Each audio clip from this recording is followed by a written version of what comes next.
नमस्कार दोस्तों। आज हम सुप्रीम कोर्ट के बारे में पढ़ेंगे। सुप्रीम कोर्ट अर्थात उच्चतम न्यायालय। तो पहला है भारत के सुप्रीम कोर्ट के संबंध में भाग 5 में अनुच्छेद 124 से 147 तक प्रावधान शामिल है। मतलब अनुच्छेद भाग 5 में संविधान के भाग 5 में अनुच्छेद 124 से 147 तक सुप्रीम कोर्ट का वर्णन है। बात करें आगे सुप्रीम कोर्ट की स्थापना कब हुई थी, तो सुप्रीम कोर्ट की स्थापना हुई थी 28 जनवरी 1950 को। 28 जनवरी 1950 को सुप्रीम कोर्ट की स्थापना हुई थी। और सुप्रीम कोर्ट का गठन एक मुख्य न्यायाधीश तथा 7 अन्य न्यायाधीश से मिलकर होता था।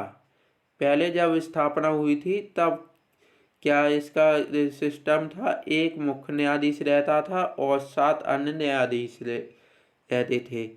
किंतु वर्तमान में सुप्रीम कोर्ट का गठन एक मुख्य न्यायाधीश तथा 33 अन्य न्यायाधीश से मिलकर होता है। वर्तमान में कितने न्यायाधीश होते हैं, तो 34 न्यायाधीश होते हैं, जिनमें एक मुख्य न्यायाधीश होता है और 33 अन्य न्यायाधीश होते हैं। सुप्रीम कोर्ट में न्यायाधीशों की संख्या संसद बढ़ा सकती है। प्रश्न ऐसा आ जाता है कि सुप्रीम कोर्ट में न्यायाधीशों की संख्या कौन बढ़ा सकता है, तो संसद बढ़ा सकती है। अब हम आगे देखते हैं। नियुक्ति। सुप्रीम कोर्ट के न्यायाधीशों की नियुक्ति राष्ट्रपति द्वारा की जाती है। सुप्रीम कोर्ट के न्यायाधीशों की नियुक्ति कौन करता है, तो राष्ट्रपति करते हैं। राष्ट्रपति यह नियुक्ति ऐसे न्यायाधीशों से परामर्श करके करता है जिनसे परामर्श करना वह आवश्यक समझे। तो राष्ट्रपति जो नियुक्ति करते हैं वह न्यायाधीशों से परामर्श या सलाह लेकर न्यायाधीशों की नियुक्ति करते हैं। नोट: राष्ट्रपति सुप्रीम कोर्ट के 5 वरिष्ठ न्यायाधीशों का परामर्श लेकर नियुक्ति करता है और यह परामर्श बाध्यकारी होता है।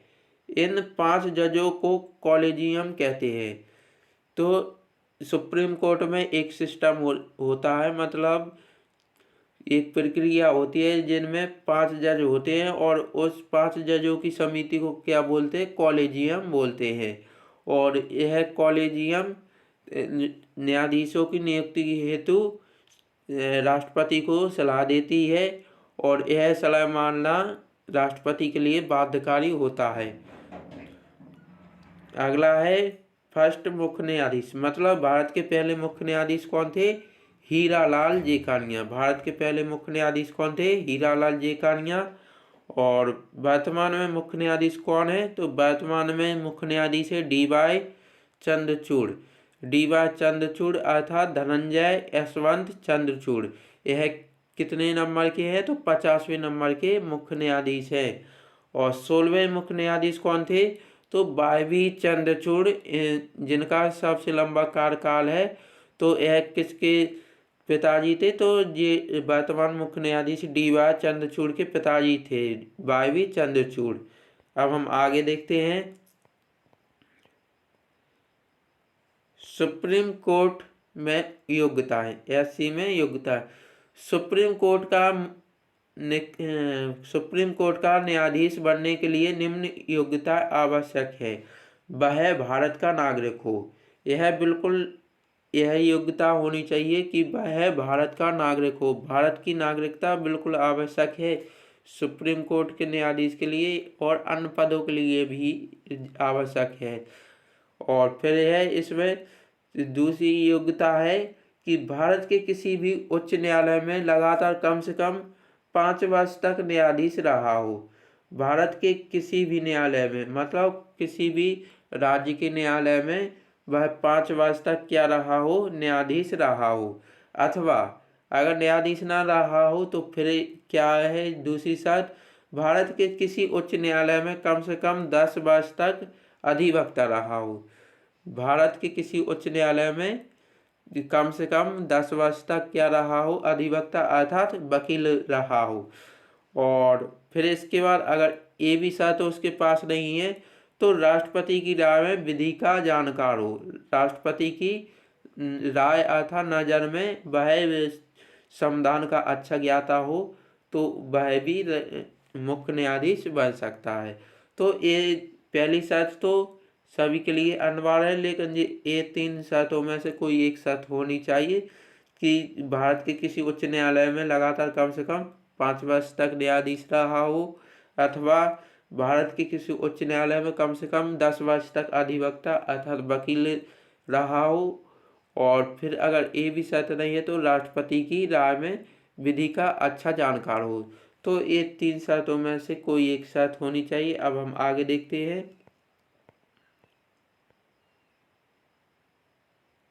न्यायाधीशों की पदावधि। सुप्रीम कोर्ट के न्यायाधीश 65 वर्ष की आयु तक पद पर बने रहते हैं। अर्थात सुप्रीम कोर्ट के मुख्य न्यायाधीश की मतलब सेवानिवृत्ति की आयु कितनी होती है? 65 वर्ष। पद त्याग व पद से हटाया जाना। सुप्रीम कोर्ट के मुख्य न्यायाधीश अपना त्याग पत्र राष्ट्रपति को सौंप सकते हैं, अथवा अनुच्छेद 124(4) के अनुसार संसद के द्वारा महाभियोग की प्रक्रिया से पद से हटाया जा सकता है। महाभियोग अर्थात इम्पीचमेंट, इसके 124(4) के अनुसार मुख्य न्यायाधीश को हटाने की प्रक्रिया क्या कहलाती है? महाभियोग। शपथ। सुप्रीम कोर्ट के मुख्य न्यायाधीशों को भारत का राष्ट्रपति शपथ दिलाता है। शपथ कौन दिलाते हैं? मुख्य न्यायाधीशों तथा न्यायाधीशों को तो शपथ दिलाते हैं भारत के राष्ट्रपति। सुप्रीम कोर्ट के न्यायाधीशों को शपथ कौन दिलाते हैं? भारत के राष्ट्रपति दिलाते हैं। और बात करें शपथ का वर्णन कौन सी अनुसूची में है, तो अनुसूची 3 में। अनुसूची 3 में शपथ का वर्णन है। अब हम आगे देखते हैं। सुप्रीम कोर्ट के क्षेत्र अधिकार अर्थात सुप्रीम कोर्ट क्या कर सकता है, क्या नहीं कर सकता है। मूल अधिकारता। ऐसे मामले जो सिर्फ सुप्रीम कोर्ट ही सुन सकता है उन्हें सुप्रीम कोर्ट के मूल अधिकारता कहते हैं। मूल अधिकारता किसे कहते हैं? ऐसे मामले जो सिर्फ सुप्रीम कोर्ट ही सुन सकता है, कोई दूसरा कोर्ट नहीं सुन सकता, तो उन्हें क्या कहते हैं? सुप्रीम कोर्ट के मूल अधिकारता कहते हैं। ये अधिकारता क्या क्या होते हैं? भारत सरकार और राज्य सरकार के बीच विवाद, 2 राज्यों के बीच विवाद, परामर्शकारी क्षेत्राधिकार। अनुच्छेद 143 के अनुसार सुप्रीम कोर्ट राष्ट्रपति को किसी विधि संबंधी मामले पर परामर्श दे सकता है। परामर्शकारी क्षेत्राधिकार। अनुच्छेद 143 के अनुसार सुप्रीम कोर्ट राष्ट्रपति को किसी विधि संबंधी मामले पर परामर्श दे सकता है। और फिर है अपीलीय अधिकारता। सुप्रीम कोर्ट का सबसे बड़ा अपीलीय न्यायालय होता है। सुप्रीम कोर्ट भारत का सबसे बड़ा अपीलीय न्यायालय होता है, जिसमें हाई कोर्ट के निर्णय के विरुद्ध अपील की जा सकती है। हाई कोर्ट अर्थात उच्च न्यायालय के निर्णय के विरुद्ध अपील की जा सकती है। अपील 3 प्रकार की मामले पर होती है। सिविल मामले अर्थात नागरिक मामले, दीवानी मामले। सिविल मामले अंग्रेजी में बोलते हैं, और नागरिक मामले हिंदी में बोलते हैं, और दीवानी मामले उर्दू में बोलते हैं। ये है एक ही चीज़, और इसी के 3 नाम हैं। अंग्रेजी में सिविल मामले, हिंदी में नागरिक मामले, और उर्दू में दीवानी मामले। नंबर 2, क्रिमिनल मामले अर्थात दंडात्मक मामले और फौजदारी मामले। तो क्रिमिनल मामले को हिंदी में बोलते हैं दंडात्मक मामले, और उर्दू में बोलते हैं फौजदारी मामले। नंबर 3, संवैधानिक मामले। तो संवैधानिक मामले तो संविधान से संबंधित है ही। और फिर इसके बाद है 4, रिट अधिकारता।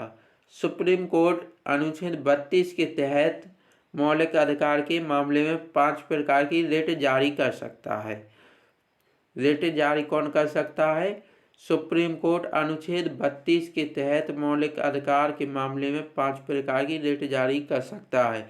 रिट जिन्हें लेख भी बोलते हैं हिंदी में, लेख, तो ये लेख जारी करता है सुप्रीम कोर्ट। ये लेख कौन कौन से हैं? बंदी प्रत्यक्षीकरण, परमादेश, अधिकार परीक्षा, प्रतिषेध और उत्प्रेषण। तो ये सुप्रीम कोर्ट से संबंधित वीडियो था। अगर आपको यह वीडियो अच्छा लगा हो तो अपने दोस्तों के साथ शेयर करें। वीडियो देखने के लिए बहुत बहुत धन्यवाद।